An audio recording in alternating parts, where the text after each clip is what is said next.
Hello my dear students, मैं हूं Meenakshi from Pawan Wagh academy. बच्चों, पवन वाघ एकेडमी में आप सभी का स्वागत है। बच्चों, क्लास 12 की जर्नी स्टार्ट किए बहुत दिन हो चुके हैं और उतने ही इंटेंसिटी के साथ, उतने ही जोश के साथ सभी चैप्टर्स मैं अपलोड कर रही हूँ धीरे धीरे। आप बस थोड़े पेशेंस रखो, मैं सारे चैप्टर्स अवेलेबल करके देने वाली हूँ ताकि हमारे महाराष्ट्र स्टेट बोर्ड का हर एक बच्चा पढ़ना चाहिए, हर एक बच्चे को पढ़ने का हक है। तो मैं सारा सिलेबस आपके लिए पवन वाघ एकेडमी चैनल के ऊपर अपलोड करने वाली हूँ। A to Z सिलेबस मैंने अपलोड किया है। अगर आप सीक्वेंस से चेक करोगे तो सभी टॉपिक्स मैंने लिए हैं। बच्चों, ज़्यादा से ज़्यादा वीडियो शेयर करते चलो, लाइक करो। जितने हो सके उतने ज़्यादा स्टूडेंट्स तक वीडियोस पहुँचने चाहिए ताकि हर एक स्टूडेंट जो फाइनेंशियली स्ट्रांग नहीं है वो भी इससे पढ़ सकता है। तो आप सबको वीडियो शेयर ज़रूर करें ताकि हर एक स्टूडेंट बहुत अच्छे से तैयारी कर सके। और मैं आपके कमेंट्स भी पढ़ती हूँ, बहुत अच्छा लगता है सबके कमेंट्स पढ़ के, सच में बहुत अच्छा लगता है। तो बच्चों, आज हम लोग एक नया चैप्टर स्टार्ट करने वाले हैं। मैग्नेटिक मटेरियल मैंने लास्ट लेक्चर में ही खत्म किया था। आज मैं एक नया चैप्टर आपको पढ़ाने वाली हूँ जिसका नाम है इलेक्ट्रोमैग्नेटिक इंडक्शन। एक्चुअली मैं सीक्वेंस से ले रही हूँ, बहुत सारे बच्चों के कमेंट्स भी आ रहे हैं, ma'am super position of waves ले लो, वेव ऑप्टिक्स ले लो। तो बच्चों, वो भी चैप्टर्स होने वाले हैं। लेकिन अभी क्या है कि इसी सीक्वेंस से इलेक्ट्रोमैग्नेटिक इंडक्शन अभी क्यों मैंने स्टार्ट किया, क्योंकि magnetic field due to electric current हम लोग स्टडी कर चुके हैं, उसी को कोरिलेट कर रहा है इलेक्ट्रोमैग्नेटिक इंडक्शन। इलेक्ट्रोमैग्नेटिक इंडक्शन को ही कोरिलेट करता है एसी सर्किट। तो मैं ये चैप्टर सीक्वेंस से पढ़ाने वाली हूँ ताकि आप लोगों का अच्छा कॉम्बिनेशन होगा और उस हिसाब से आप लोग स्टडी कर सकोगे। लेकिन बच्चों, आपको स्टडी करना है। देखो बच्चों, मैं आपको एक बात बताना चाहती हूँ। हम लोग क्या करते हैं, इंसान क्या होता है ना, इंसान हमेशा किसी भी चीज से सेटिस्फाई हो जाता है। हमें 20 मार्क्स मिले, हम लोग सेटिस्फाई हो गए, 30 मार्क्स मिले, हम लोग सेटिस्फाई हो गए। लेकिन आपको एक बात बताऊं, हम लोगों ने, किसी भी इंसान ने कभी भी सेटिस्फाइड नहीं होना चाहिए, मतलब अनसेटिस्फाइड रहना चाहिए। अगर हम लोग अनसेटिस्फाइड रहेंगे ना तो क्या होता है, देखो, सेटिस्फाई हो गए हम लोग, सेटिस्फाई होने से हमारी बॉडी आ गई रेस्ट पोजीशन पे, तो हम लोग काम करना बंद कर देते हैं। अगर हमारी बॉडी रेस्ट पोजीशन पे तो हमारा ब्रेन रेस्ट पोजीशन पे, अगर ब्रेन रेस्ट पोजीशन पे तो सक्सेस को लग गया फुल स्टॉप। तो कभी भी याद रखो बच्चों, अनसेटिस्फाइड रहो। मुझे इतने मार्क्स नहीं चाहिए, वो चाहे मार्क्स हो चाहे अपनी लाइफ का सक्सेस हो, हमेशा अनसेटिस्फाइड। मुझे इतने मार्क्स नहीं चाहिए, मुझे और मार्क्स चाहिए, और मार्क्स चाहिए। तो ये इच्छा जब होगी ना आपको, तो आपकी बॉडी ऑटोमेटिकली काम करना स्टार्ट करेगी। आपकी बॉडी ऑटोमेटिकली काम करेगी तो आपका ब्रेन डेवलप होगा और आप उस हिसाब से ट्राई करोगे कि नहीं, मुझे मार्क्स लाने के लिए मैं क्या कर सकता हूँ, मुझे मार्क्स चाहिए, मुझे सक्सेस चाहिए, तो उसके लिए मैं क्या कर सकता हूँ। अगर आप ऐसे करोगे ना तो आपको जरूर मार्क्स आएंगे बच्चों, और बहुत अच्छे मार्क्स आएंगे। और जब ये हार्डवर्क करने की आदत हमें इस लाइफ में, इस एज में हो जाती है ना, तो यही आदत हमें लाइफ टाइम लगती है। लाइफ टाइम हम लोग हर एक चीज के लिए उतनी ही मेहनत करते हैं, हर एक चीज के पीछे लगते हैं। अनसेटिस्फाइड रहोगे तो हमेशा हमेशा आपको और चाहिए ये इच्छा होगी और आपकी बॉडी उस हिसाब से एक्ट करना स्टार्ट करेगी। तो और एक दिन आप इतने डेवलप हो जाओगे, इतने खुद को डेवलप कर लोगे, आपका ब्रेन इतना डेवलप हो जाएगा कि आप सोच भी नहीं सकते, और वो आपकी सक्सेस की सबसे अपर लेवल होगी। ये बात याद रखना आपको। आप जब बड़े हो जाओगे, किसी फील्ड में जॉब करोगे या फिर कोई बिजनेस करोगे, तब आपको मेरी बात याद आएगी। तो बच्चों, जरूर ऐसे ट्राई करो ताकि आपको और भी अच्छे मार्क्स आए, यही मेरी इच्छा है।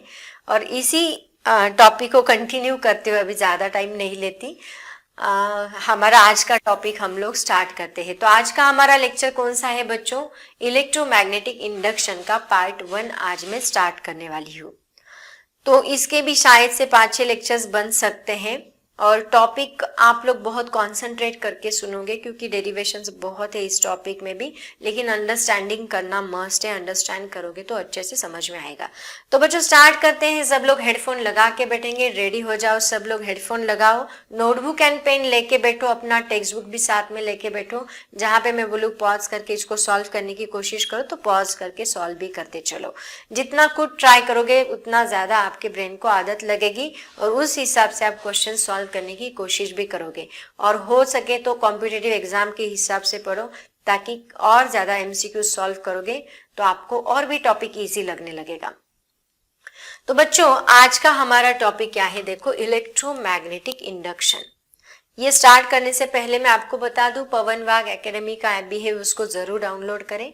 उसके अंदर सारी प्लेलिस्ट अवेलेबल है, सभी वीडियोस अवेलेबल है, और इसमें हम लोग धीरे धीरे नोट्स भी अपलोड करने वाले हैं। अभी तक नोट्स अपलोड नहीं किए हैं, बट इसमें नोट्स अपलोड करेंगे जरूर, वो ऐप जरूर डाउनलोड करो। चलते हैं आज के टॉपिक की तरफ। तो बच्चों आज का हमारा टॉपिक है इलेक्ट्रोमैग्नेटिक इंडक्शन। तो बच्चों इलेक्ट्रोमैग्नेटिक इंडक्शन मतलब क्या होता है, देखो अगर आपको पता होगा तो हमारे घर में जो इलेक्ट्रिसिटी हम लोग पहले के जमाने में यूज करते थे, हमारे घर में हम लोग इलेक्ट्रिसिटी यूज करते हैं, सभी लोग इलेक्ट्रिसिटी यूज करते हैं। इलेक्ट्रिसिटी के सिवाय तो हम कुछ कर ही नहीं पाते आज के जमाने में। इलेक्ट्रिसिटी हमारे लाइफ का बहुत ही इंपॉर्टेंट पार्ट है। तो पहले के जमाने में जो इलेक्ट्रिसिटी हुआ करती थी उसके लिए जो बैटरी बनती थी, बच्चों आपको याद होगा कि हम लोग क्या करते हैं, जब भी सर्किट निकालते हैं ना तो हम क्या करते हैं, ऐसी बैटरी लगाते हैं, एक बैटरी लगाते हैं, और यहाँ पे कुछ भी चाहे लोड हम लोग कनेक्ट करते हैं, चाहे रजिस्टर हो, बल्ब हो, कोई कौन सा भी इक्विपमेंट हो उसके अंदर हम कनेक्ट करते हैं। तो ये जो बैटरी बनती है ना बच्चों, पहले के जमाने में ये जो इलेक्ट्रिसिटी प्रोड्यूस हुआ करती थी वो बहुत ही ज्यादा महंगी थी, क्योंकि उसके लिए जो बैटरीज बनती है उसमें जो केमिकल्स यूज होता है वो बहुत ही ज्यादा महंगा था। उसकी वजह से कॉस्टली इलेक्ट्रिसिटी थी, और सभी लोग, दुनिया के सभी लोग इसको कॉस्टली होने की वजह से सब लोग यूटिलाइज नहीं कर पाते थे। तो इसके लिए एक साइंटिस्ट ने, फैराडेज नाम है उनका, उन्होंने एक ऐसा इन्वेंशन किया, उसकी वजह से ये जो इलेक्ट्रिसिटी है ना वो बहुत ही सस्ती हो गई, और सभी लोग, दुनिया के सभी लोग इसको यूटिलाइज कर सकते हैं, इतनी सस्ती हो गई। बस उसके लिए क्या लग रहा था, उसके लिए एक मैग्नेट चाहिए था एंड एक कॉइल चाहिए थी, बस दैट्स इट। ये दो चीजों का यूज करके एक इलेक्ट्रिसिटी प्रोड्यूस की गई, और वो इलेक्ट्रिसिटी पूरी दुनिया यूज कर सकती है, इतनी ज्यादा सस्ती इलेक्ट्रिसिटी प्रोड्यूस की गई। उसकी वजह से देखो अभी सभी जगह पे इलेक्ट्रिसिटी होती है, इलेक्ट्रिसिटी के सिवाय तो कुछ होता ही नहीं है।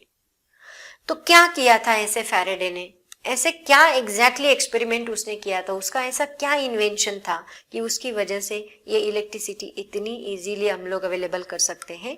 तो वही आज हम लोग स्टडी करने वाले हैं। तो चलो हेडफोन लगा लो बच्चों, स्टार्ट करते हैं आज का लेक्चर। तो बच्चों देखो यहाँ पे फैराडे ने एक एक्सपेरिमेंट परफॉर्म किया था। क्या किया था देखो, उसने क्या किया, कुछ कॉइल्स ली, यहाँ पे एक ऐसी कॉइल ली, उसकी कुछ नंबर ऑफ टर्न्स है उस कॉइल की, और वो कॉइल को एक गैल्वानोमीटर कनेक्ट किया। यहाँ पे जो एमीटर दिख रहा है उस कॉइल को एक एमीटर कनेक्ट किया, एंड उसने इसे ऑब्जर्व किया। यहाँ पे एक मैग्नेट था, इस मैग्नेट को उसने क्या किया, इस मैग्नेट को पहले इनिशियली उसने बस इस कॉइल के पास ऐसे रखा। तो उस कॉइल के पास वो मैग्नेट बस रखने के बाद ये गैल्वानोमीटर कुछ भी डिफ्लेक्शन नहीं दे रहा था। उसने ऑब्जर्व किया कि वो मैग्नेट बस उस कॉइल के पास रखा है, तो उसको बस रखा है, तो वो गैल्वानोमीटर कुछ भी डिफ्लेक्शन नहीं दे रहा है। अब उसने क्या किया, इस मैग्नेट को वो दूर लेके गया एंड नजदीक लेके आया, दूर लेके गया एंड नजदीक लेके आया। उसकी वजह से क्या हुआ बच्चों, जो मैग्नेट दूर जा रहा था नजदीक लेके आ रहा था, उसकी वजह से यहाँ मैग्नेटिक फील्ड चेंज हो रही थी, बराबर है। जब हम नजदीक लेके आएंगे तो मैग्नेटिक फील्ड बढ़ेगी, जब दूर लेके जाएंगे तो मैग्नेटिक फील्ड कम होगी। Increase and decreasing magnetic field है विथ रिस्पेक्ट टू टाइम। तो उसने ऑब्जर्व किया, जब वो ऐसे कर रहा है, उस मैग्नेट को लेके जा रहा है, दूर लेके जा रहा है, नजदीक लेके आ रहा है, मतलब चेंज कर रहा है मैग्नेटिक फ्लक्स को, तो उसने ऑब्जर्व किया उस वक्त ये गैल्वानोमीटर डिफ्लेक्शन दे रहा है। तो उसको लगा यस, यहाँ पे कोई तो भी जादू है, ये किसकी वजह से हो रहा है, इसका इन्वेंशन करना चाहिए। एंड देन उसने उसके ऊपर उसका इन्वेंशन स्टार्ट किया। फिर फैराडेज लॉ आया, लेंज लॉ आया, लेंज ने भी उसके ऊपर इन्वेंशन किया, एंड देन उसने कंक्लूजन निकाला कि चेंज इन मैग्नेटिक फ्लक्स की वजह से, बच्चों किसकी वजह से, चेंज इन मैग्नेटिक फ्लक्स की वजह से उस कॉइल में से करंट पास हो रहा है।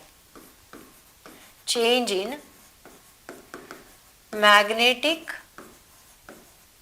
फ्लक्स की वजह से, change in magnetic flux due to change in magnetic flux and EMF मतलब क्या होता है बच्चों, इलेक्ट्रोमोटिव फोर्स, मतलब वोल्टेज जो हमारी बैटरी में होता है ना, ईएमएफ इलेक्ट्रोमोटिव फोर्स, इलेक्ट्रॉन्स को मोशन देने वाला फोर्स, मतलब करंट फ्लो करने वाला फोर्स, करंट फ्लो करने वाला फोर्स ईएमएफ वहां पे प्रोड्यूस्ड हो रहा है और उसी को कहा जाता है EMF induced in the circuit, induced in the circuit. ये उसने ऑब्जर्व किया due to change in magnetic flux and EMF is induced in the circuit. तो यहाँ पे फ्लक्स क्या हो रही है, चेंज हो रही है, वो जो फ्लक्स इसमें से बाहर निकल रही है इसको फ्लक्स कहा जाता है। तो ये जो फ्लक्स इस किसमें से बच्चों, ये जो मैग्नेट है इसमें से जो फ्लक्स बाहर निकल रही है, तो ये फ्लक्स अब जब हम दूर लेके जाएंगे तो कॉइल को कम फ्लक्स कोलाइड होगी और नजदीक लेके आएंगे तो ज्यादा फ्लक्स कोलाइड होंगी, तो उसकी वजह से क्या हुआ, मैग्नेटिक फ्लक्स चेंज हो रहा है एंड वो चेंज इन मैग्नेटिक फ्लक्स की वजह से ये कॉइल में से करंट पास हो रहा था, EMF इंड्यूस्ड हो रहा था, ये उसने ऑब्जर्व किया। ठीक है, कभी कभी ये एक्सपेरिमेंट भी आपको पूछा जाता है। तो बच्चों इसी से रिलेटेड बहुत सारी बातें हम लोग यहाँ पे स्टडी करने वाले हैं। तो स्टार्ट करते हैं इसके आगे का टॉपिक। बस ये इंट्रोडक्शन था, बट इस इंट्रोडक्शन में हम लोग कैन यू रिकॉल में मैं आपको कुछ पॉइंट्स भी यहाँ पे एक्सप्लेन करने वाली हूँ जो हमने magnetic field due to electric current इस चैप्टर में स्टडी किए थे। ये फॉर्मूले ऑलरेडी हम लोग डिराइव कर चुके हैं, अगर आपने नहीं देखा है तो आप चैनल पे जाके देख सकते हैं। Magnetic field due to electric current ये चैप्टर वहां पे अवेलेबल है, तो वहां पे सभी फॉर्मूलेज सब कुछ A to Z मैंने पढ़ाया है, वहां पे जाके आप लोग वो चैप्टर स्टडी कर सकते हैं। अभी मैं बस आपको फॉर्मूलेज दूंगी और थोड़ा बहुत इंट्रोडक्शन देने वाली हूँ। तो कैन यू रिकॉल में आपके टेक्स्ट बुक के पेज नंबर 265 पे, पेज बुक के पेज नंबर 265 पे ये क्वेश्चंस पूछे गए हैं। क्या, force experience by a moving charge in a magnetic field कितना होता है। बच्चों हमने मैग्नेटिक फील्ड चैप्टर में स्टडी किया था कि जो मूविंग चार्ज है जिसको वेलोसिटी है उसी की वजह से, मतलब मान लो एक मैग्नेटिक फील्ड है, यहाँ पे एक मैग्नेटिक फील्ड मैंने लिया, ओके, मान लो ये मैग्नेटिक फील्ड है यहाँ पे, तो इनवर्ड आउटवर्ड ये सभी बातें मैंने आपको बताई हैं। वापिस एक बार बताती हूँ बच्चों, जो क्रॉस होता है, क्रॉस का मतलब होता है इनवर्ड मैग्नेटिक फील्ड। देखो क्रॉस का मतलब इनवर्ड, मतलब मान लो यहाँ पे हम लोग खड़े हैं, मैंने आपको बताया था यहाँ पे हम लोग खड़े हैं और मैग्नेटिक फील्ड ऐसे अंदर जा रही है ना, इनवर्ड, इनसाइड द प्लेन, तो ये हमें क्रॉस के जैसा दिखेगा अगर हम यहाँ से ऑब्जर्व करें तो जो क्रॉस होगा वो कौन सी मैग्नेटिक फील्ड होगी, यहाँ पे इनवर्ड मैग्नेटिक फील्ड होगी। एंड जो डॉट होगा, डॉट जहां डॉट होगा वो कौन सी होगी, आउटवर्ड मैग्नेटिक फील्ड होगी। ठीक है, तो मान लो यहाँ पे कोई मैग्नेटिक फील्ड है, ऐसी मैग्नेटिक फील्ड है एंड इस मैग्नेटिक फील्ड के यहाँ पे एक चार्ज हमने रखा, तो जब ये चार्ज रेस्ट पोजीशन पे होता है उसके ऊपर कोई भी फोर्स नहीं लगता। इसको मैंने डिटेल में लिया है magnetic field due to electric current में। लेकिन जब ये चार्ज को वेलोसिटी होती है, जब ये चार्ज मूव होता है तो मूविंग चार्ज के ऊपर मैग्नेटिक फोर्स लगता है। तो वो फोर्स कितना है, वो फोर्स है force experience by a moving charge. उसका फॉर्मूला होता है बच्चों, वो फॉर्मूला लिखो। फॉर्मूला क्या था सब लोग बोल सकते हैं अगर आपको आता है तो, F is equal to Q into v B sine theta, ये फॉर्मूला था बच्चों। इसी को हम लोग ऐसे भी लिख सकते हैं, F bar is equal to Q into v bar cross B bar, तो आप लोग लिख सकते हैं, ये फॉर्मूला था। ठीक है, उसके बाद हमने देखा था torque experience by a current carrying loop in a magnetic field. एक मान लो करंट कैरिंग लूप है, वो करंट कैरिंग लूप को हमने मैग्नेटिक फील्ड के अंदर रखा तो उसके ऊपर टॉर्क लगता है, मतलब रोटेट होता है वो। तो वो रोटेशन कितना होता है इसकी भी हमने बात की थी। तो वो टॉर्क कितना होता है बच्चों, that torque is equal to, ये इसका आंसर है, ये इसका आंसर है, टॉर्क इज इक्वल टू होता है m बार क्रॉस b बार, और इसी को हम लोग कैसे लिखते हैं, m b साइन थीटा।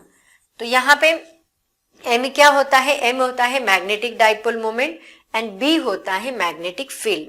इसी को m को, मैग्नेटिक डाइपोल मोमेंट को हम कैसे लिखते हैं बच्चों, मैग्नेटिक डाइपोल मोमेंट होता है करंट कैरिंग लूप का ही, m bar is equal to होता है I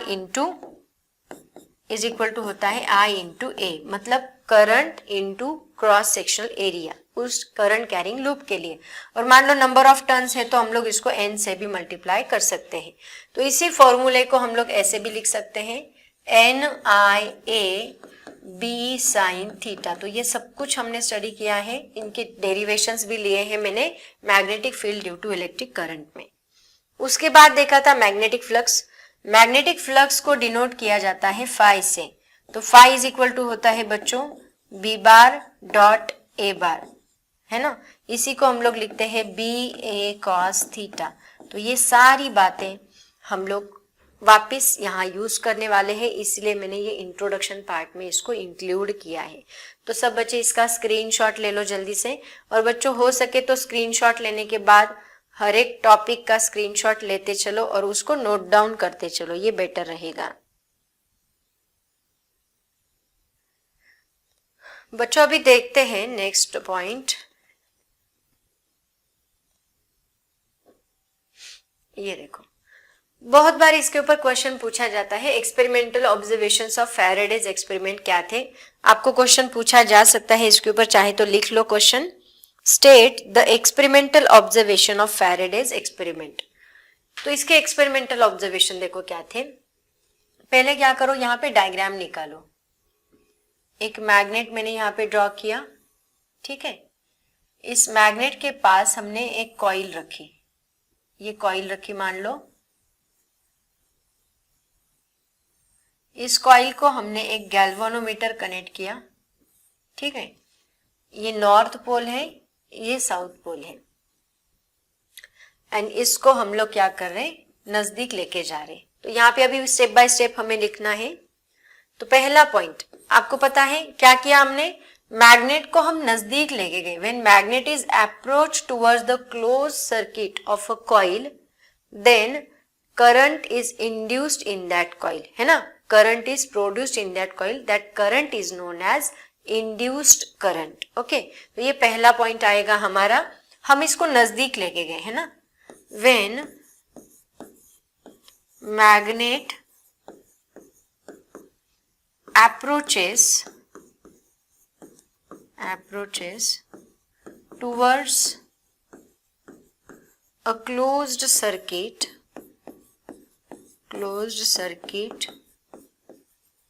with coil, then current produced in the circuit called as induced current। इसको क्या कहा गया, induced current। ओके, ये था ऑब्जर्वेशन। सिमिलरली सेकेंड पॉइंट हम लोग क्या लिखेंगे, अब ये इसको हम अप्रोच कर रहे थे ना, अभी हम उसको दूर लेके गए। Okay, taken away from the coil, then also current is produced, but at this time current is opposite. इस वक्त अगर मान लो गैल्वेनोमीटर ने इनिशियली इस साइड में डिफ्लेक्शन दिखाया था, बट अभी जब हम उसको दूर लेके जाएंगे तो वो अपोजिट साइड में डिफ्लेक्शन दिखाएगा, है ना। तो सेकेंड पॉइंट रहेगा, when magnet taken away from the coil,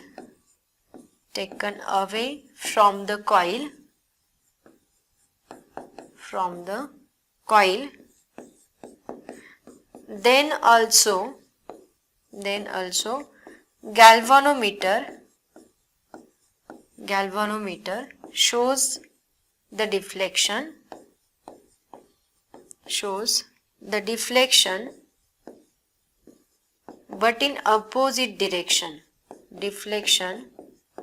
but in opposite direction, opposite direction। Okay, ये सेकेंड पॉइंट है।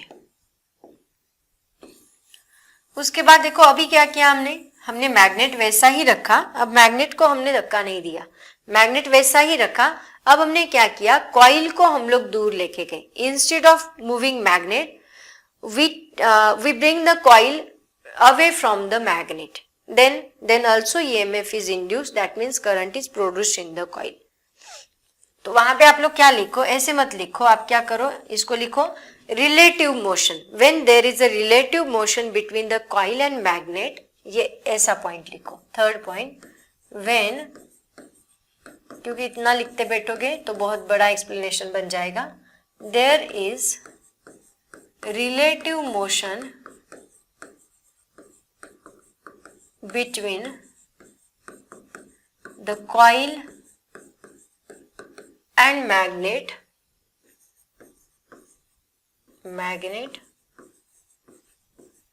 then EMF is induced in the coil, that means current induced in the coil, current is induced in the coil, okay. उसके बाद और कब, relative motion तो हो गई, लेकिन चेंज इन फ्लक्स होता है, मतलब हम मैग्नेट को दूर लेके जा रहे हैं, नजदीक लेके आ रहे हैं, तो चेंज इन फ्लक्स हो रहा है। तो चेंज इन फ्लक्स भी रहा तो भी यहाँ पे क्या हो रहा है, इंड्यूस्ड करंट इंड्यूस्ड हो रहा है। When there is a change in flux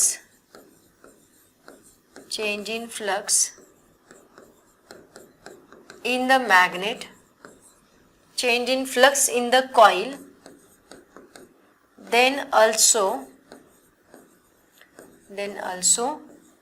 EMF is induced in the coil, okay. ये उसके एक्सपेरिमेंटल ऑब्जर्वेशंस थे। तो बच्चों ये एक एक्सपेरिमेंट उसने परफॉर्म किया था, ये उसका एक्सपेरिमेंटल ऑब्जर्वेशन था, इसका स्क्रीनशॉट ले लो पहले। और एक ऐसा ही एक्सपेरिमेंट उसने और एक परफॉर्म किया था, वो एक्सपेरिमेंट क्या था देखो, वो भी एक्सपेरिमेंट में यहाँ पे एक्सप्लेन करती हूँ। अब उसने क्या किया, यहाँ पे दो कॉइल्स लिए, पहले एक कॉइल ली थी ना, अब उसने क्या किया, यहाँ पे दो कॉइल्स लिए और उन दोनों कॉइल्स को उसने कुछ ऐसे कनेक्ट किया, एक कॉइल में से करंट फ्लो किया, दूसरी कॉइल को बस गैल्वानोमीटर कनेक्ट किया। देखो मैं बताती हूँ, उसने क्या किया, एक कॉइल ली, ठीक है, मान लो ये एक कॉइल ली उसने, ऐसी कॉइल है मान लो, इस कॉइल को, ये कॉइल है, ठीक है, इस कॉइल को उसने क्या किया, एक रेहोस्टैट कनेक्ट किया। रेहोस्टैट क्या करता है आपको पता है, रेहोस्टैट करंट चेंज करने का काम करता है। एक बैटरी कनेक्ट की एंड एक की के साथ वो कॉइल कनेक्ट की, कुछ ऐसे, एक गैल्वानोमीटर एक बैटरी कनेक्ट की, एक की कनेक्ट की ताकि उसको सर्किट को ब्रेक कर सके, क्लोज कर सके एंड ओपन कर सके। एक बैटरी कनेक्ट की और यहाँ एक रेहोस्टैट कनेक्ट किया। रेहोस्टैट का काम होता है सर्किट का जो करंट है उसको चेंज करना। अगर आप प्रैक्टिकल लैब में गए होंगे तो वहां पे देखा होगा। तो ऐसे उसने एक सर्किट बनाई, ये उसने पहली कॉइल ली, कॉइल 1, ठीक है। फिर उसने इसके पास और एक कॉइल रखी यहाँ पे। पहला एक्सपेरिमेंट तो उसका हो चुका था, बट फैराडे सर अभी भी शांत नहीं बैठे, उन्होंने और दूसरा एक्सपेरिमेंट करके देखा, तो उन्होंने कुछ ऐसे ऑब्जर्व किया। तो उन्होंने सेकेंड कॉइल ली, ये कॉइल 2 थी, ठीक है।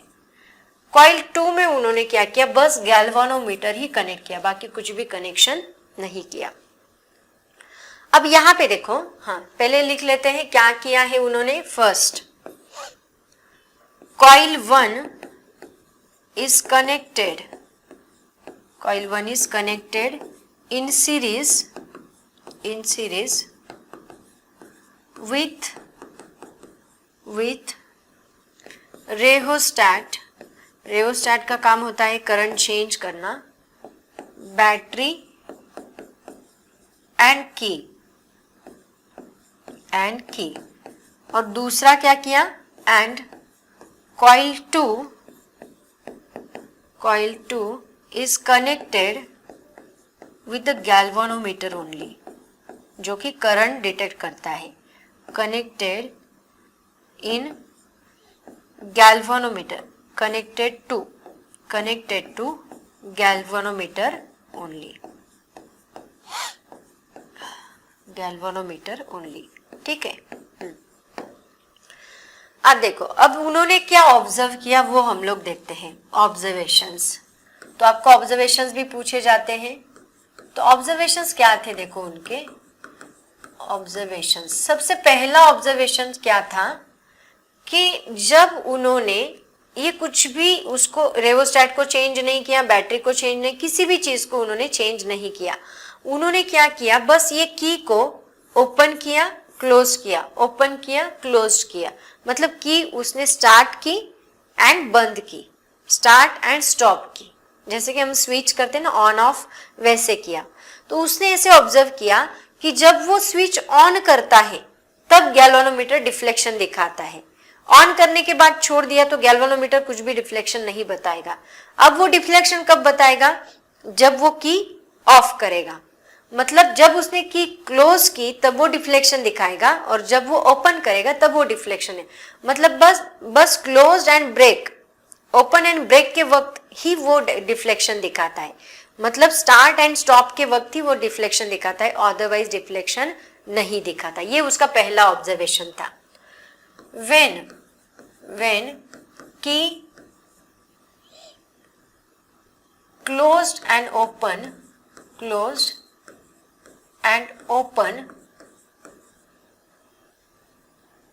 then galvanometer एक second, then galvanometer key closed and open, then galvanometer shows a deflection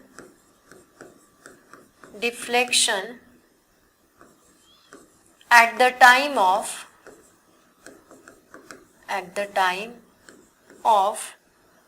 open and closed only,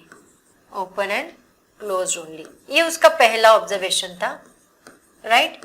तो बराबर है ना बच्चों, जब इसमें से करंट फ्लो होगा, ऑन करेंगे तो करंट फ्लो होगा, करंट फ्लो होने के बाद अगर वो करंट फ्लो कांस्टेंट रहा तो डिफ्लेक्शन चेंज नहीं होता है, क्योंकि जब कंडक्टर में से करंट फ्लो होता है तो उसके सराउंडिंग में मैग्नेटिक फील्ड प्रोड्यूस होती है। वो मैग्नेटिक फील्ड चेंजिंग कब होती है, चेंजिंग कब होगी, जब करंट चेंज होगा। अगर करंट कंटिन्यूअसली चेंज होता गया तो मैग्नेटिक फ्लक्स चेंज नहीं होगा। ऑन एंड ऑफ करते वक्त डिक्रीजिंग एंड इंक्रीजिंग करंट होगा तो मैग्नेटिक फ्लक्स भी इंक्रीजिंग एंड डिक्रीजिंग रहेगी। चेंज होते वक्त ही फिर हमें गैल्वेनोमीटर डिफ्लेक्शन दिखाएगा, क्योंकि यहाँ पे चेंज इन फ्लक्स ही चाहिए, कांस्टेंट फ्लक्स यहाँ नहीं चलेगा, ठीक है। ये पहला ऑब्जर्वेशन। अब उन्होंने क्या किया, अब उन्होंने की को कंटिन्यूअसली क्लोज रखा। देखो सेकेंड टाइम उन्होंने क्या किया, अभी की को कंटिन्यूअसली क्लोज रखा, मतलब की अभी बंद कर दी। करंट फ्लो कंटिन्यूअसली हो रहा है, मतलब मैग्नेटिक फ्लक्स यहाँ चेंजिंग नहीं है। अब उन्होंने क्या किया, वो कॉइल को दूर लेके गए एंड नजदीक लेके आए, दूर लेके गए एंड नजदीक लेके आए इस कॉइल को। Away and close, away and approach. तो अप्रोच करते वक्त एंड उसको दूर लेके जाते वक्त उसमें क्या हो रहा है, डिफ्लेक्शन हो रहा है। मतलब जब दो कॉइल्स के बीच में रिलेटिव मोशन है, whenever there is a relative motion between the two coils, then galvanometer shows the deflection। ये उसका सेकेंड ऑब्जर्वेशन था। whenever there is a relative motion between the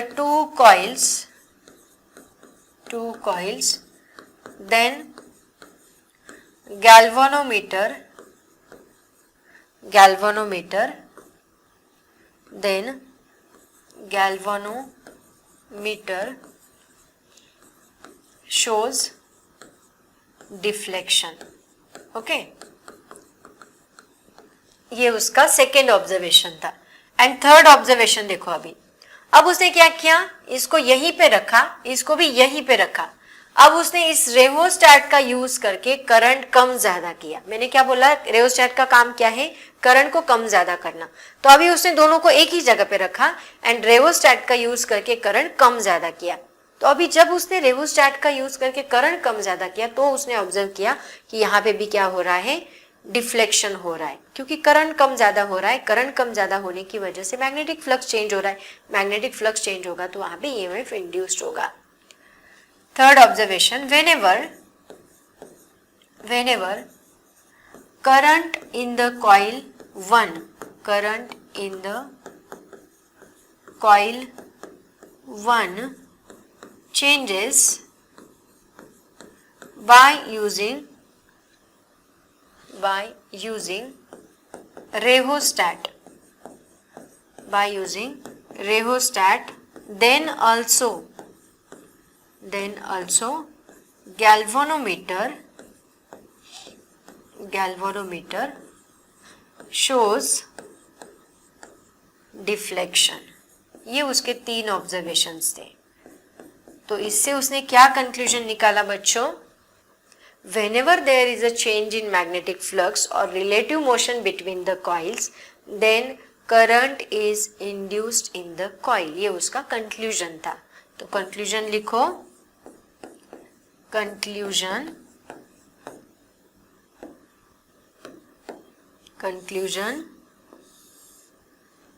observations, जरा अंडरलाइन करती हूँ, अच्छे अच्छे कलर्स यूज करती हूँ, है ना। whenever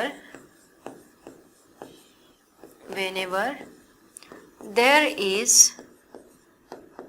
a change in magnetic flux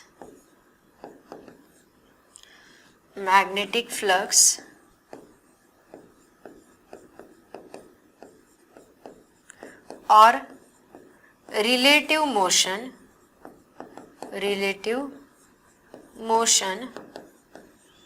between the coils, then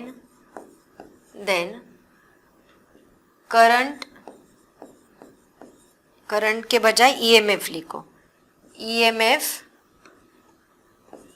electromotive force is induced in the coil। ये उसका ऑब्जर्वेशन था बच्चों, है ना। तो जल्दी से इसका स्क्रीनशॉट निकालो। ऐसे ही आपको एग्जाम में भी लिखना है बच्चों, एज इट इज लिखोगे आप लोग। स्क्रीनशॉट निकाल के अपनी नोटबुक में कॉपी करो सब लोग। तो बच्चों ये जो फेनोमेनॉन यहाँ पे ऑब्जर्व हुआ है, ये जो फेनोमेनॉन है, किसका फेनोमेनॉन, रिलेटिव मोशन का, मतलब मैग्नेटिक फ्लक्स चेंज होने के बाद जो ईएमएफ इंड्यूस्ड होता है, इसी फेनोमेनॉन को हम लोग क्या कहते हैं, this is called as electromagnetic induction. तो यही चैप्टर का मेन एम है, इलेक्ट्रोमैग्नेटिक इंडक्शन मतलब क्या, the phenomenon of producing induced EMF, phenomenon of producing EMF in the coil due to the change in magnetic flux called as electromagnetic induction। ऐसे definition आपको कोई पूछेगा नहीं, बट मैं बता देती हूँ डेफिनेशन, चाहे किसी को अगर चाहिए होगी तो लिख सकते हैं। क्या है डेफिनेशन, लिखो, मैं बताती हूँ आपको। द फेनोमेनॉन ऑफ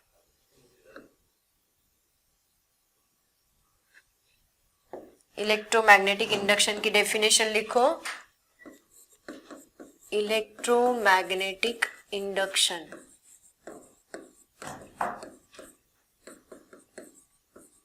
डेफिनेशन क्या है, the फेनोमेनॉन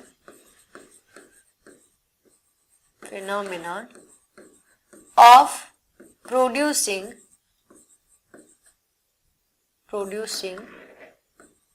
an induced EMF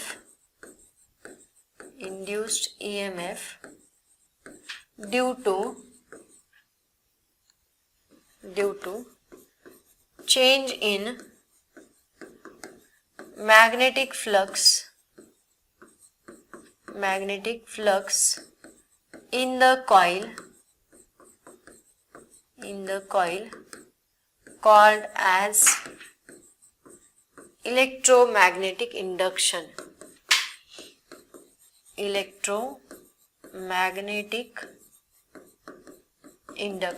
okay, इसको कहा जाता है इलेक्ट्रोमैग्नेटिक इंडक्शन। उसकी डेफिनेशन, बच्चों इसी का यूज करके अभी हम लोग फैराडे का लॉ देखने वाले हैं। फैराडे के दो लॉज थे, first law and second law. तो दोनों का स्टेटमेंट मैं आपको लिख के देती हूँ। दोनों स्टेटमेंट आपको एग्जाम में पूछे जाते हैं, सब लोग बहुत अच्छे से लिखेंगे इसको। इसी से बनता है फैराडे का फर्स्ट लॉ। फर्स्ट लॉ देखो क्या था फैराडेज का फर्स्ट लॉ।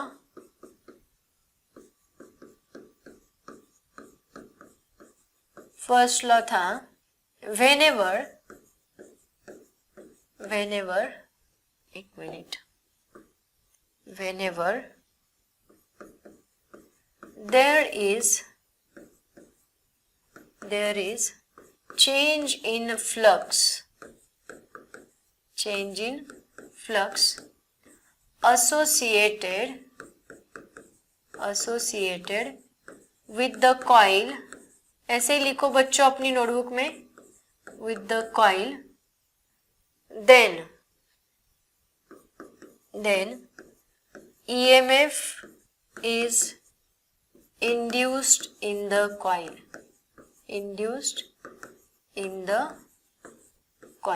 ओके। ये पहला लॉ था। एंड दूसरा लॉ देखो क्या था सेकेंड लॉ। इसकी मैग्नीट्यूड जो है वो किसको डायरेक्टली प्रोपोर्शनल होती है ये मैं बताती हूँ। द मैग्नीट्यूड ऑफ, लिखेंगे सब लोग, the magnitude of induced EMF is directly proportional to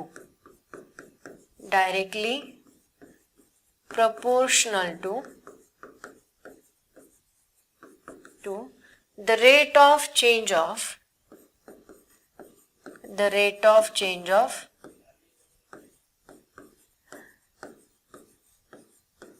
magnetic flux,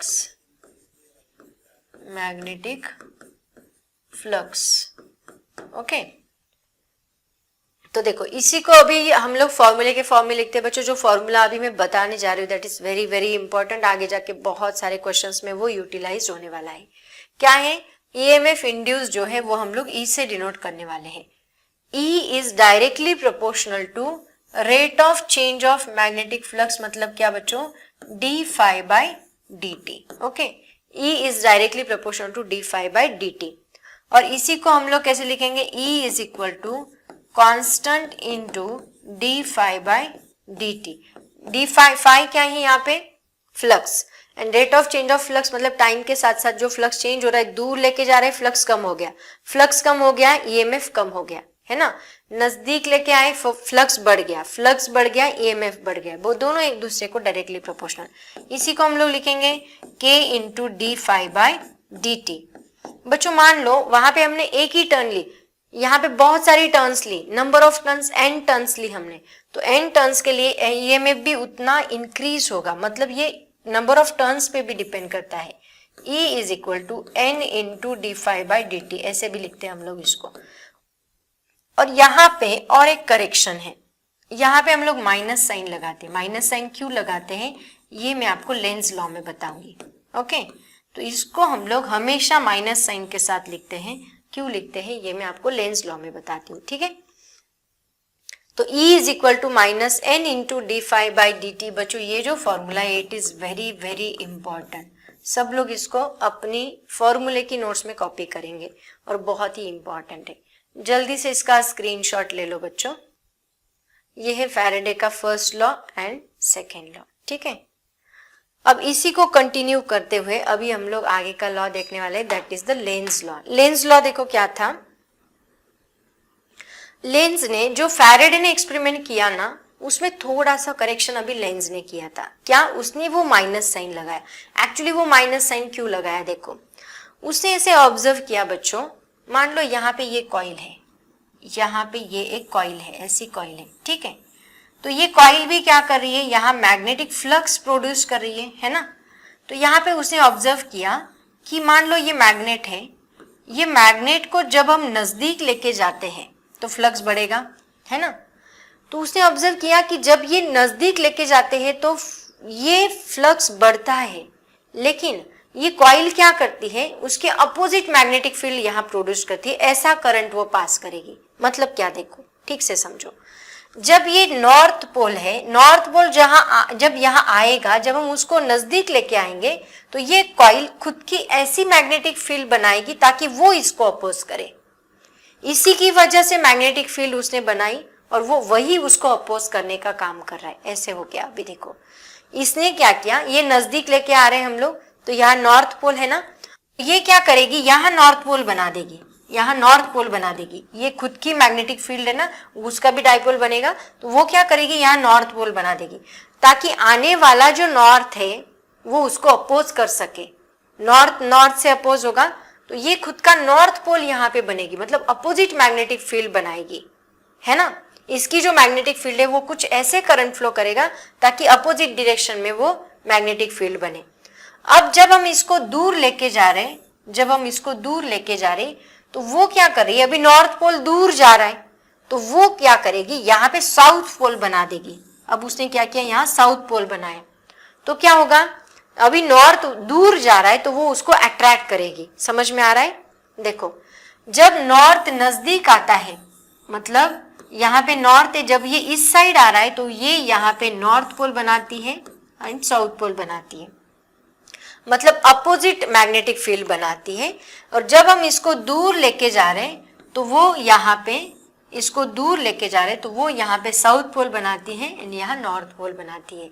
तो उसकी मैग्नेटिक फील्ड कुछ ऐसी होती है, मतलब अपोजिंग। नॉर्थ जब नजदीक आ रहा है तो रिपेल करने का काम करेगी, नॉर्थ जब दूर जा रहा है तो अट्रैक्ट करने का काम करेगी। इसका मतलब बच्चों उसके अंदर जो ईएमएफ इंड्यूस्ड हो रहा है वो कुछ ऐसे इंड्यूस हो रहा है ताकि उससे बनी हुई जो मैग्नेटिक फील्ड है वो अपोजिट हो, आने वाली फील्ड के अपोजिट हो, सेम डायरेक्शन में नहीं, आने वाली फील्ड के अपोजिट हो, ऐसी मैग्नेटिक फील्ड वो बनाती है। और इसी से बनता है लेंज लॉ। इसकी वजह से जो उसका डेरिवेशन है, मतलब उसका जो फॉर्मूला है उसमें माइनस साइन लगता है क्योंकि वो फ्लक्स हमेशा अपोजिट होता है। तो E इज इक्वल टू यहाँ पे क्या लगता है, माइनस d∅/dt।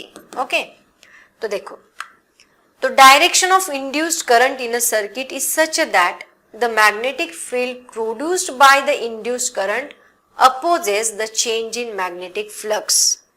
वो कुछ ऐसा करंट प्रोड्यूस करेगा कि उससे प्रोड्यूस होने वाली मैग्नेटिक फील्ड जो है वो आने वाली मैग्नेटिक फील्ड को अपोज करने का काम करेगी, change in the magnetic flux, and that induces the current in the direction of induced EMF is same as that of the induced current।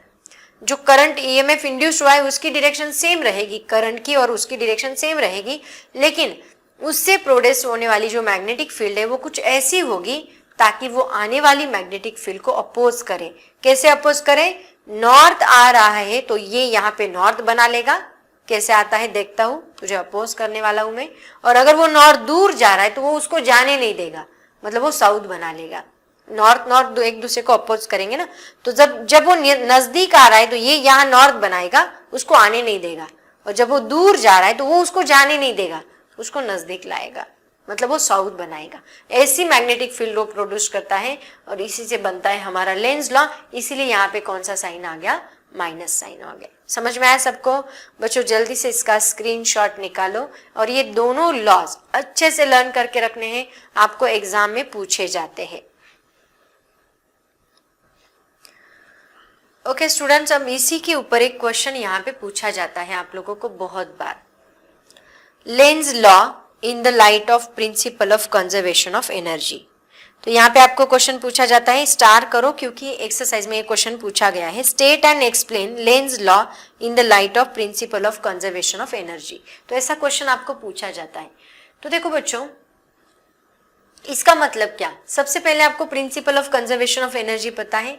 पता नहीं है तो एक बार समझ लो क्या होता है principle of conservation of energy. एक बार मैं आपको बता देती हूँ।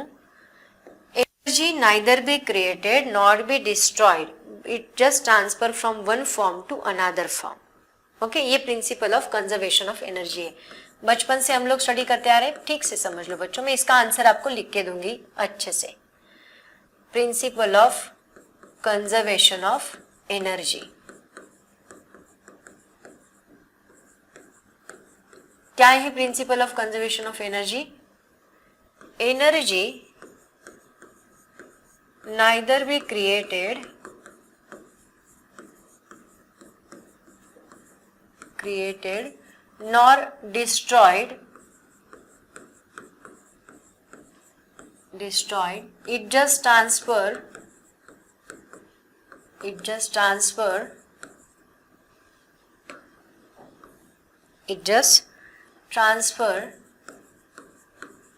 from one form to another,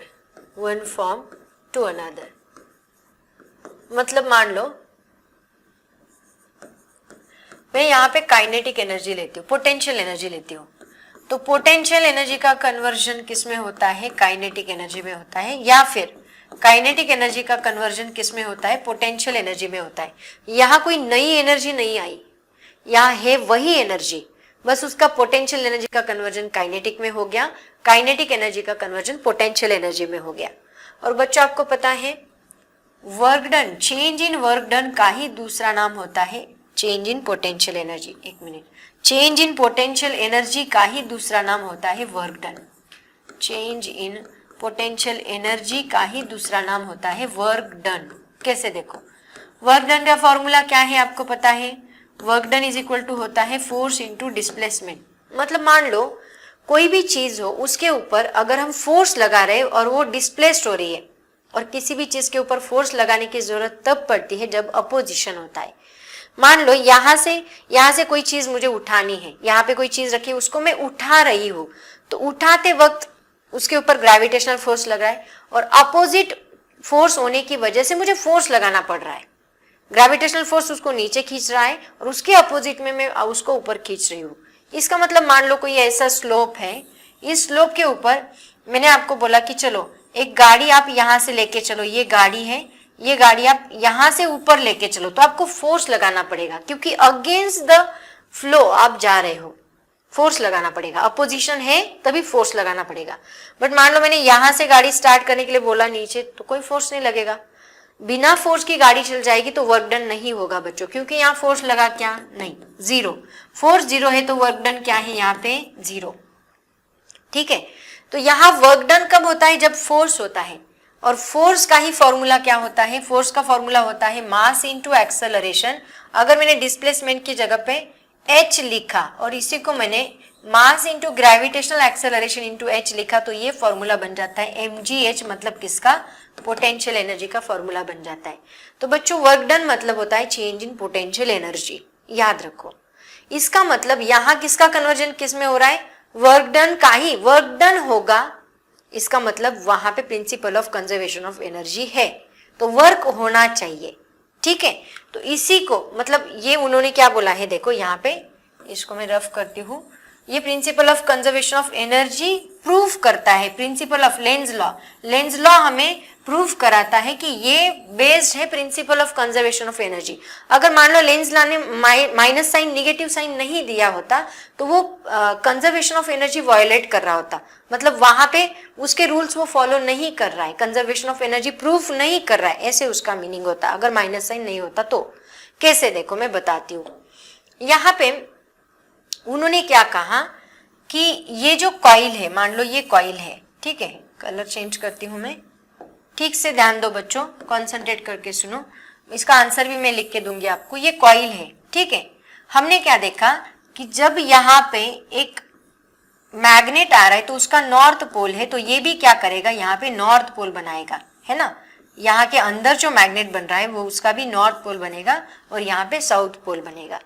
मान लो यहाँ पे मैं थोड़ी देर के लिए मान लेती हूँ कि ये लेंज लॉ गलत है। मतलब लेंज लॉ गलत है मतलब क्या होगा कि अगर ये इसका नॉर्थ पोल है, ये इसका नॉर्थ पोल बन रहा है, इसका मतलब यहाँ पे साउथ पोल बनेगा। गलत है ना, तो यहाँ हम बोलते हैं लेंज लॉ ने गलत कहा है और हम यहाँ साउथ पोल बनाते हैं। तो क्या होगा? देखो बच्चों, अगर ये नॉर्थ पोल है और ये साउथ पोल है, तो साउथ पोल होगा तो इसको तो हमें फोर्स लगाने की जरूरत ही नहीं पड़ेगी, ये अपने आप खींचा चला जाएगा। अगर ये अपने आप खींचा चला जा रहा है तो यहाँ फोर्स क्या है? जीरो। अगर फोर्स जीरो है तो वर्क डन क्या है? जीरो। अगर वर्क डन जीरो है तो पोटेंशियल एनर्जी जीरो है। तो यहाँ कहाँ कन्वर्जन हो रहा है पोटेंशियल एनर्जी का काइनेटिक एनर्जी में? मतलब यहाँ कोई एनर्जी नहीं है, कोई एनर्जी का कन्वर्जन किसी भी एनर्जी में नहीं हो रहा है, तो यहाँ कंजर्वेशन ऑफ एनर्जी प्रूव ही नहीं हो रहा है। अगर हम लेंज लॉ नहीं लगाते।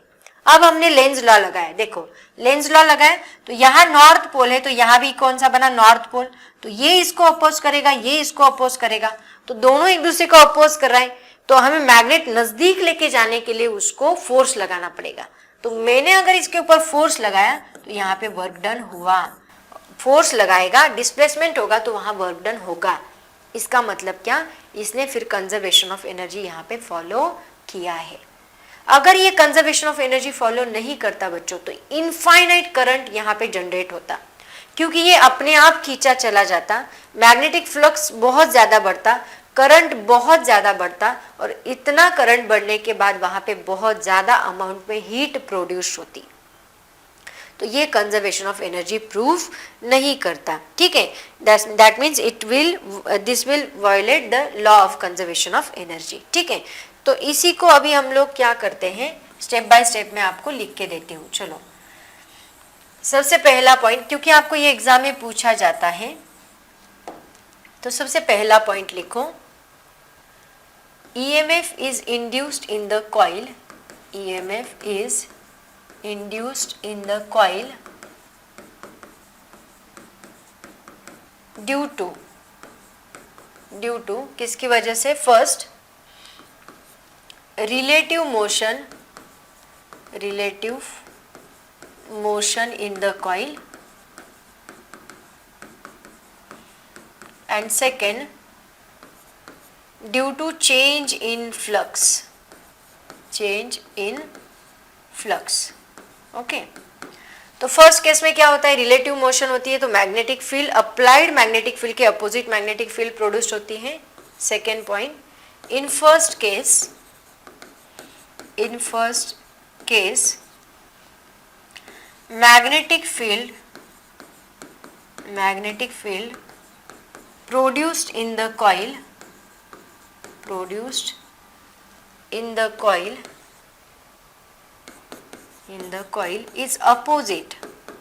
is opposite to that of applied magnetic field। जो फील्ड हमने अप्लाई की है उसके अपोजिट मैग्नेटिक फील्ड उसने प्रोड्यूस की है, अप्लाइड मैग्नेटिक फील्ड, ओके। उसके बाद थर्ड पॉइंट हम लिखेंगे, सेकेंड केस क्या है, चेंज इन फ्लक्स। अगर हम उसको नजदीक लेके जा रहे तो वो क्या करता है, देखो हमने देखा कि यहाँ पे हम लोग इस नॉर्थ पोल को नजदीक लेके जा रहे, तो वो क्या करता है, यहाँ नॉर्थ एंड यहाँ साउथ बनाता है। मतलब इसकी मैग्नेटिक फील्ड इस डायरेक्शन में नॉर्थ टू साउथ, इसकी मैग्नेटिक फील्ड इस डायरेक्शन में north to south, opposite magnetic field बना ली। तो अपोजिट मैग्नेटिक फील्ड बनाएगा कब, it produces opposite flux when increasing flux. जब इंक्रीजिंग फ्लक्स होगा, ये नजदीक आ रहा है मतलब फ्लक्स इंक्रीज हो रहा है, तो ये अपोजिट मैग्नेटिक फील्ड बनाएगा। तो वही मुझे यहाँ पे लिखना है। In second case magnetic field produced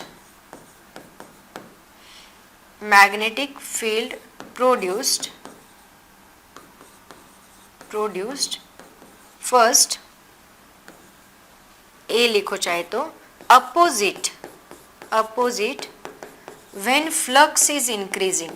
यहाँ नजदीक जा रहा है मतलब फ्लक्स इंक्रीज हो रहा है, तो अपोजिट मैग्नेटिक फील्ड उसने प्रोड्यूस की when flux is increasing.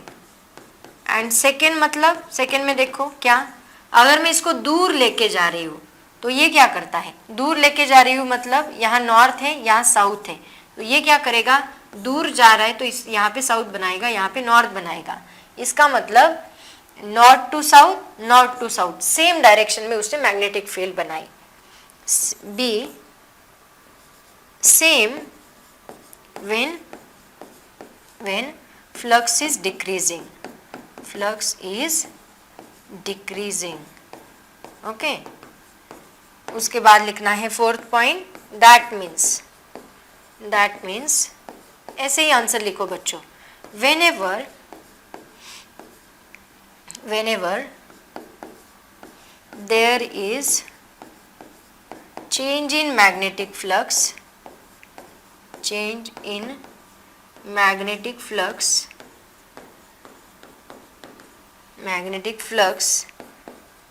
then EMF is induced in the coil, but field is opposite. Field produced is opposite. Okay, ये that means ये क्या follow कर रहा है? That means it follows the law of conservation of energy. ऐसे लिखो. Fifth point. Hence, it follows the law of conservation of energy.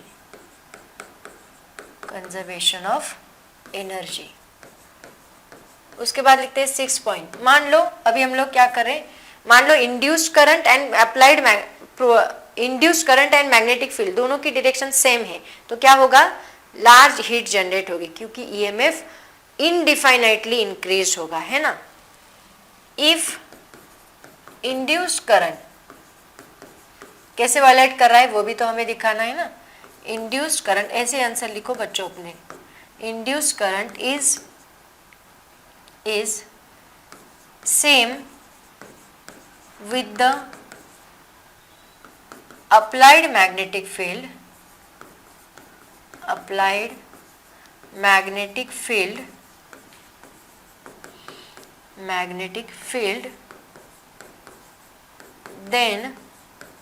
then current and flux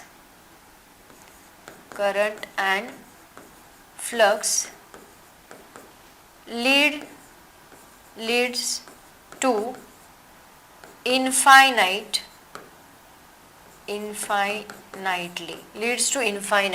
बहुत ही ज़्यादा अमाउंट में वो क्या करेंगे, इंक्रीज करेंगे.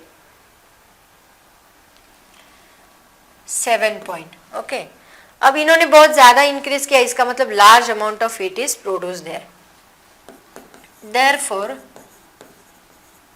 Therefore, according to, किसके हिसाब से पता है, जूल्स हीटिंग इफेक्ट आपको पता होगा.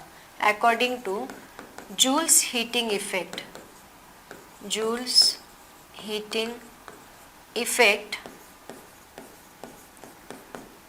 अ लार्ज हीट, क्योंकि ईएमएफ बहुत ज़्यादा इंक्रीज हो गया बच्चों, और ज़्यादा लीड्स टू इनफाइनाइटली ना, बहुत ज़्यादा ग्रोथ हो गई, इनफाइनाइट ग्रोथ हो गई, तो बहुत ज़्यादा ग्रोथ होने की वजह से वहाँ ज़्यादा अमाउंट में करंट फ्लो होगा. ज़्यादा करंट मतलब हीटिंग इफेक्ट. कोई भी चीज़ देखो, जब उसमें से बहुत ज़्यादा अमाउंट में करंट फ्लो होता है तो उसमें हीट प्रोड्यूस्ड होती है. According to Joule's heating effect, large amount of heat produced, इसमें हीट एनर्जी आ गई अभी प्रोड्यूस्ड. तो हीट एनर्जी आने की वजह से जो हमारा कॉइल है वो सेल्फ सस्टेनिंग हो गया, खुद अपने आप चलने लगा, मतलब अपने आप वो मैग्नेट वहाँ मूव हो गया, उसको वर्क डन की ज़रूरत नहीं पड़ेगी. Therefore the coil becomes self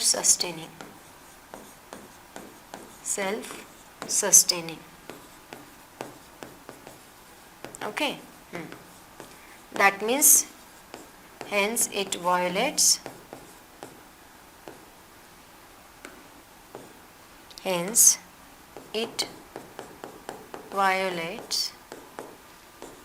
principle of conservation of energy. Same ऐसे ही आंसर लिखना है बच्चों, जैसे मैंने लिख के दिया है. अपनी लैंग्वेज में लिखा करो कभी भी. मैं मेरी लैंग्वेज में लिखती हूँ, चाहे स्पेलिंग मिस्टेक हो, बट मुझे समझ में आता है, आपको समझ में आता है ना जो मैं लिख रही हूँ, कंजर्वेशन ऑफ एनर्जी. इसका स्क्रीनशॉट ले लो बच्चों जल्दी से. ऐसे ही आंसर लिखो अपने नोटबुक में, same as it is copy करना है. ओके,